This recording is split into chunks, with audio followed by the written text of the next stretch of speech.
నా సూర్య నా నుంచి దూరం చేయాలని చూస్తే మీ ఇంటి గుమ్మానికి ఊరేసుకొని చేస్తాను. నీలాంటి కూతురు ఉన్నా ఒకటే, చచ్చినా ఒకటే. భార్గవి కడుపులో పెరుగుతున్న బిడ్డకి తండ్రిని తనేనని ఆయన స్వయంగా వెళ్లి మా డాడీ దగ్గర ఒప్పుకున్నారట. ఆవిడ గారికి ఏదో అన్యాయం జరిగిపోయిందని ఈయన గారు తెగ బాధపడిపోయి ఇదంతా చేస్తున్నారు కదా. అసలు ఇప్పుడు ఎవరికి న్యాయం చేయాలనుకుంటున్నారో చెప్పమనండి. ఒకరి జీవితాన్ని అన్యాయానికి గురి చేసిన నాకు ఎవరి జీవితానికి న్యాయం చెయ్యాలో నిర్ణయం తీసుకునే హక్కు లేదన్నయ్య. ఎవరికి న్యాయం చేకూర్చాలో ఆ భగవంతుడే నిర్ణయిస్తాడు. నా కూతురు ప్రాణాలు కాపాడమ్మా. చనిపోయిన మా అమ్మ నాన్నల మీద ఒట్టేసి చెప్తున్నాను, నేను ప్రాణాలతో ఉన్నంత వరకు ప్రియ జీవితానికి ఏమీ కాదు పిన్ని. చెప్పు, నువ్వు మా హారికవే అయితే నా పాట మర్చిపోవు. ఎందుకంటే మా హారికకు ఆ పాట అంటే ప్రాణం. నువ్వు మా హారికవు కాదు.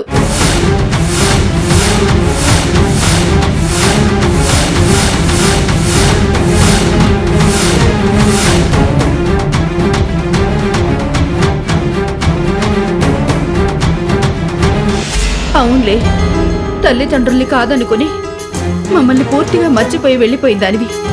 నీకు నా జోలపాట ఎక్కడ గుర్తుంటుంది? జో అచ్యుతానంద జో జో ముకుంద లాలి పరమానంద రామ గోవింద జో జో జో జో జో అచ్యుతానంద జో జో ముకుంద లాలి పరమానంద రామ గోవింద జో జో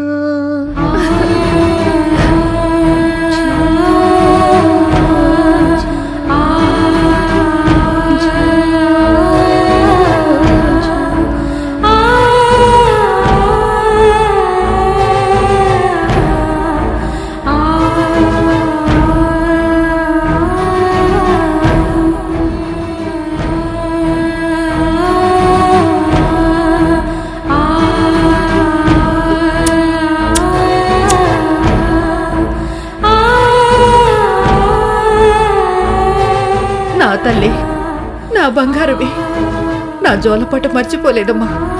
పాపిష్టిదాన్ని ఎన్ని మాటలన్నాను. నా చిట్టి తల్లి మనసు నొప్పించాను. నన్ను క్షమించమ్మా. ఇంతకాలం నువ్వు నన్ను తల్లిగా లాలించావమ్మా. ఇప్పుడు నేను నీకు తల్లినమ్మా. రా, నా ఒళ్ళో పడుకో. నేను నీకు జోల పాట పాడతాను. జో అచ్యుతానంద జో జో ముకుంద లాలి పరమానంద రామ గోవింద జో జో జో జో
ఏంటి హరి, చూడగానే లేచి నించున్నాం?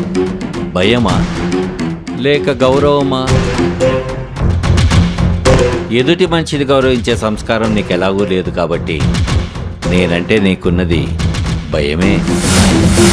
అవును, నేనెప్పుడు నిన్ను ఇక్కడ జాగింగ్ చేయగా చూడలేదు. నేనిచ్చిన వార్నింగ్కి టెన్షన్ తట్టుకోలేక జాగింగ్ చేయడానికి వచ్చావా? లేకపోతే పోలీసులు అరెస్ట్ చేయడానికి వచ్చినప్పుడు పారిపోవటానికి వీలుగా ఉంటుందని ఇప్పటి నుంచే పరిగెట్టడం ప్రాక్టీస్ చేస్తున్నావా?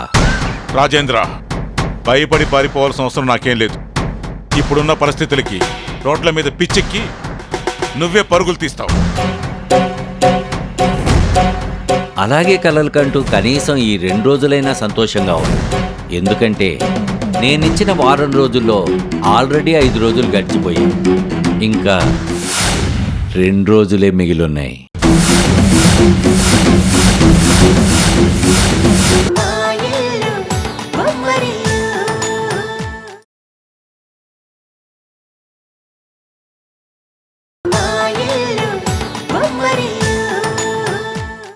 నేనిచ్చిన వారం రోజుల్లో ఆల్రెడీ 5 రోజులు గడిచిపోయాయి. ఇంకా 2 రోజులే మిగిలున్నాయి.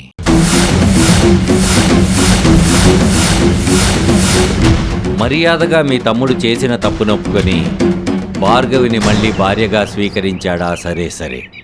లేదంటే 3వ రోజు ఉదయాన్నే పోలీసులు మీ ఇంటి తలుపు తడతారు. ఆ తర్వాత మీ అన్నదమ్ములిద్దరూ ఊచలు లెక్క పెట్టుకుంటూ కూర్చుంటారు. ఇవన్నీ నువ్వు చెప్పినంత తేలిగ్గా అయ్యే పనులు కావు రాజేంద్ర. నువ్వు కన్న కూతురు కాదు అన్నంత మాత్రాన ప్రియా నీ కూతురు కాకుండా పో. రేపు పొద్దున భర్త జైలుకి వెళ్ళి నీ కూతురు బ్రతుకు రోడ్డు మీద పడినప్పుడు అప్పుడు తెలుస్తుంది. రక్త సంబంధాన్ని వదులుకోవడం మాటల్లో చెప్పినంత తేలిక కాదు రాజేంద్ర. నా తమ్ముడిని జైలుకి పంపించడం వల్ల నువ్వు సాధించేదేమిటి? 2 కూతుర్ల జీవితాల్ని నాశనం చేసుకోవడం తప్ప. అందుకే ఇద్దరం కలిసి ఒక నిర్ణయానికి వద్దాం. భార్గవి విషయంలో తప్పు జరిగిన మాట వాస్తవం. కానీ ఇప్పుడు ఆ తప్పును దిద్దుకోవాలని చూస్తే ఇంకో తప్పు జరిగిపోతుంది. ప్రియ జీవితం అన్యాయమైపోతుంది.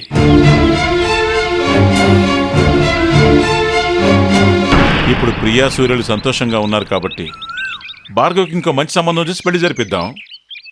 పెళ్లికి ఆ కడుపు అడ్డాం అనుకుంటే అబార్షన్ చేయించేద్దాం.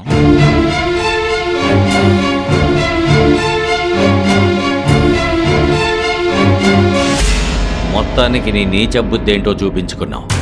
అయినా నువ్వు ప్రియను వెనకేసుకు రావటం వెనక నీ దురుద్దేశమేంటో తెలుసుకోలేనంత అమాయకుణ్ణి కాను. నీ చీప్ ట్రిక్స్ నా దగ్గర ప్రయోగించటం మానేసి నేను చెప్పిన దాని గురించి ఆలోచించు. ఇంకా 2 రోజులు మాత్రమే గడువు ఉంది. Just 2 days. ఇల్లా జైలా ఎక్కడుంటావో నిర్ణయించుకో.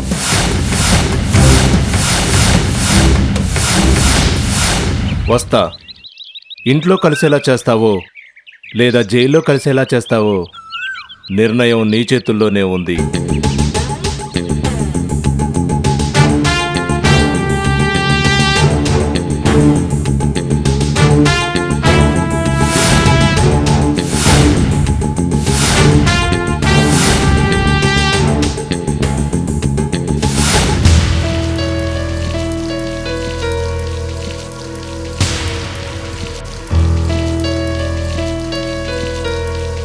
అమ్మా ప్రియా, జాగింగ్లో మీ డాడీ కలిశాడమ్మా.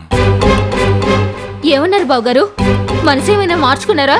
లేక ఇంకా కేసులు టెస్టులు అంటున్నారా? అంత తొందరగా మనసు మార్చుకుంటే ఆయన రాజేంద్ర ఎందుకు అవుతాడమ్మా? ప్రతి 2 రోజులకోసారి కలిసి కేసు విషయం గుర్తు చేస్తున్నాడు.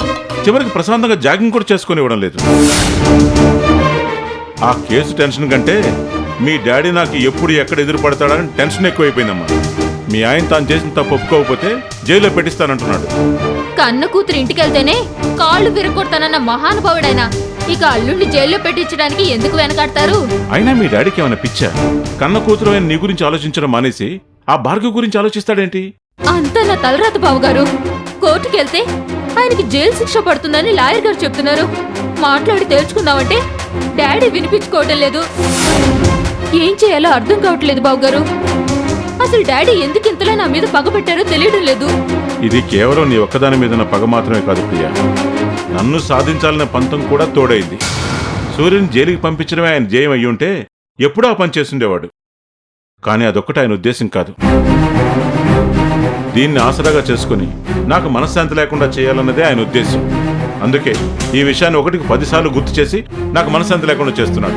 అది ఒక కారణం అయ్యుండొచ్చు బావగారు. నా మీదున్న కోపం కన్నా మీ మీదున్న పంతం కన్నా ఆయనకి భార్గవ్ మీదున్న ప్రేమే ఎక్కువ. అసలు దాని అంతటదే మన దారికి అడ్డు తప్పుకుంటానన్నా ఇంకా ఆయన కేసులు పెడుతున్నారంటే దాని మీద ఎంత ప్రేముందో ఆలోచించండి.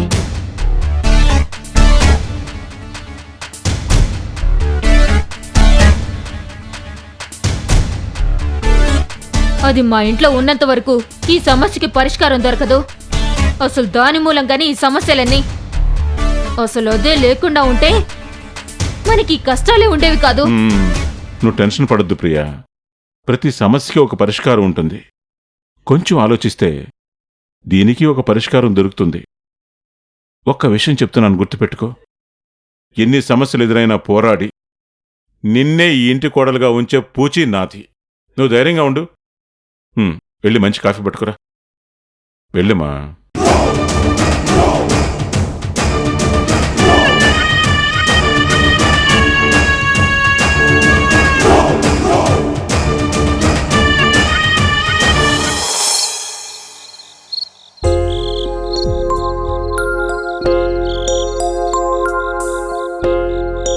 హారిక, అమ్మ హారిక, ఇక్కడున్నావా? టైం ఎంతైందో చూడు. ఆకలేయట్లేదు. నేను తినిపిస్తాను, తినమ్మా. గోరుముద్దలు తినడానికి నేనేమన్నా చిన్నపిల్లనా? నేను భోంచేస్తాను, ఇవ్వమ్మా. నువ్వెంత ఎదిగినా ఈ అమ్మ కంటికి ఇంకా చిన్నపిల్లవేనమ్మా. అయినా నీకు గోరుముద్దలు తినిపించడం నాకేమైనా కొత్త?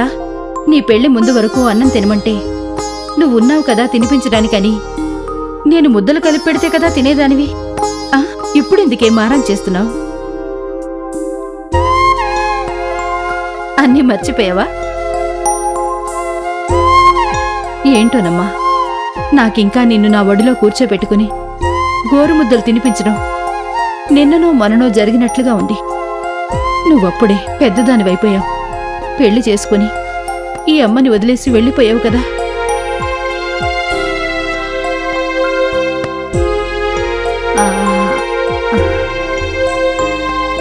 అవునమ్మా, అడగడం మర్చిపోయాను. అల్లుడుగారు నిన్ను ఎలా చూసుకుంటున్నారు? ప్రేమగా చూసుకుంటున్నారా?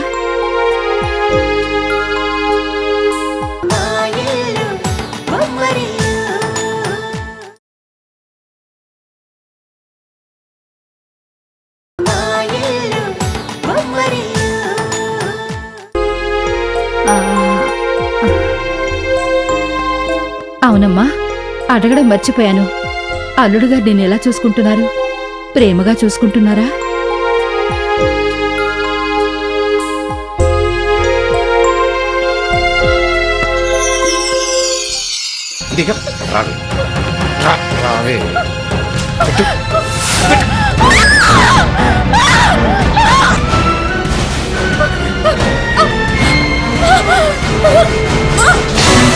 ఇది కాఫీయా కషాయమా?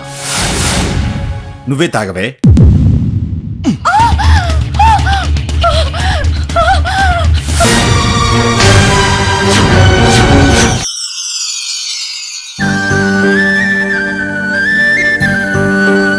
ఏంటమ్మా, అల్లుడు గారి గురించి అడుగుతుంటే మాట్లాడకుండా అలాగే ఉండిపోయావు? అయినా నా పిచ్చి గాని 20 ఏళ్లు పెంచి పెద్ద చేసిన కన్నవాళ్ళని కాదని నువ్వు అతనితో వెళ్ళావంటే అతనెంత మంచివాడై ఉంటాడు, నిన్నెంత బాగా చూసుకుని ఉంటాడు. మీ ఆయన్ని గుర్తు చేయగానే నీ కళ్ళల్లో కనిపించిన కన్నీళ్లే చెప్తున్నాయి. నువ్వు ఈ అమ్మ కోసం వచ్చి మీ ఆయన్ని ఎంతగా మిస్ అవుతున్నావో, మీ ఆయన నిన్నెంత బాగా చూసుకుంటున్నాడో కదా. మీ ఆయన నిన్నెంత ప్రేమగా చూసుకున్నా నాకంటే ప్రేమగా చూసుకుంటాడని మాత్రం చెప్పొద్దు. నాకసలే అసూయ ఎక్కువ. నా బిడ్డని అందరికంటే నేనే ఎక్కువగా ప్రేమించాలి. ఎంత గొప్ప ప్రేమైనా కన్న తల్లి ప్రేమని మించిపోలేదమ్మా. ఆ విషయం తెలుసుకోలేని నాలాంటి వాళ్ళు కొందరు తప్పుడు నిర్ణయాలు తీసుకుని తల్లి ప్రేమకి దూరం అవుతూ ఉంటారు. పిచ్చి తల్లి, నువ్వు నా ప్రేమకెందుకురా దూరం అవుతావు? నువ్వు మాకు దూరంగా వెళ్ళేవే గాని మా ప్రేమకు కాదుగా. అయినా అల్లుడు గారు నిన్ను బాగా చూసుకుంటున్నారని తెలిసాక మాలో ఉన్న బాధంతా పోయిందమ్మా. నువ్వు మళ్ళీ మా దగ్గరికి రావాలనుకున్నావు, వచ్చేసావు. మాకంతే చాలు. నీకింకో విషయం గుర్తుందా? పెళ్ళయ్యేంతవరకు నువ్వు నా పక్కనే పడుకునేదానివి. నా మీద కాళ్ళు వేసుకుని పడుకుంటే నీకింత వయసు వచ్చినా ఇంకా ఈ అలవాటేంటని తిట్టేదాన్ని కూడా. గుర్తుందా? నువ్వు లేనన్నాళ్ళు ఇవన్నీ తెలుసుకునే బతికేదాన్ని. నువ్విక్కడున్న నాళ్ళైనా నా పక్కనే పడుకుంటావా? ఏంటమ్మా, ఇదో పెద్ద కోరిక.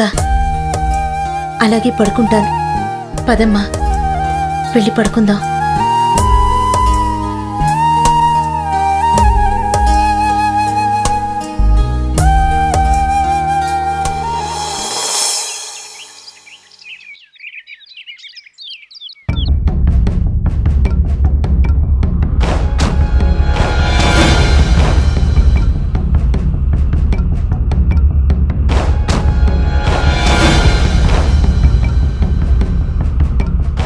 ఏంటి సార్, ఏదో మాట్లాడాలని వచ్చి మౌనంగా ఉండిపోయారు? ఏం చేయాలో చెప్పండి సార్. ఏదైనా ల్యాండ్ సెటిల్మెంటా, లేక ఎవరికైనా వార్నింగ్ ఇవ్వాలా? అదేం కాదు, ఒక శాల్తీని లేపేయాలి.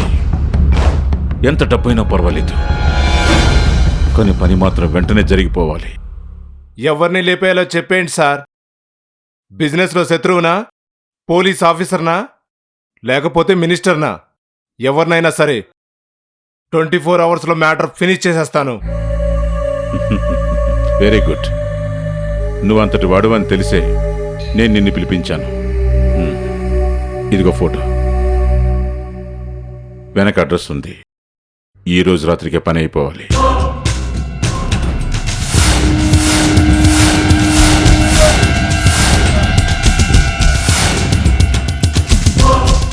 ఏంటి సార్, అమ్మాయిని చెప్పాలా? ఎస్.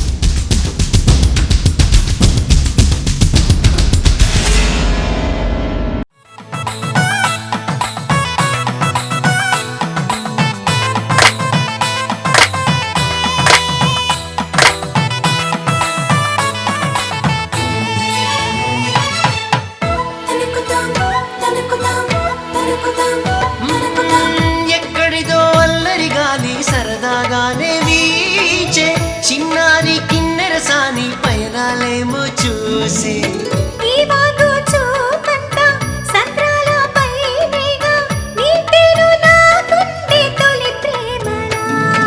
మా ఇల్లు ఉమ్మడి